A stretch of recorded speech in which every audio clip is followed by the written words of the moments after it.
Well, there is a new board to oversee the Omaha Police Department. All of them are citizens. Mayor Gene Stothert introduced the members this afternoon. KTV News Watch 7's Tony Cornett is live.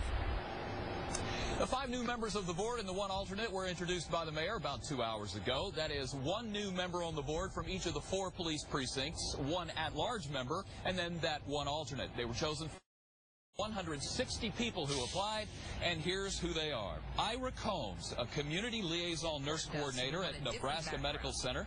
Christine Schonbacher, an attorney with Kutak Rock. Judith Hill, director of development at Charles Drew Health Center. John Detterman, security director at Allegiant Creighton Health Emmanuel Medical Center.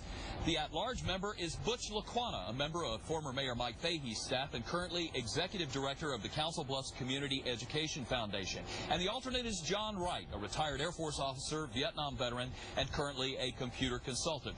Now, the Citizen Complaint Review Board was created by executive order back on January 31st, and because this is the first round of appointees, they are staggered term lengths of 1, 2, and 3 years, initially to prevent a complete turnover of the board every 3 years. So these new members do not have policy-making or decision-making power.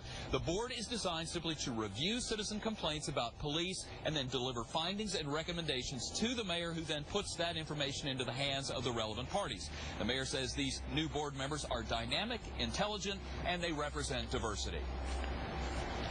All of that was important to us, and we wanted different backgrounds. We didn't want everybody all the same, and I think that's what we were looking for to achieve.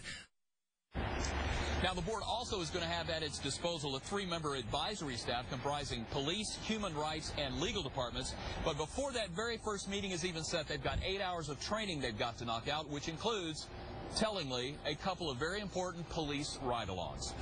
Tony Cornett reporting live from City Hall, KET.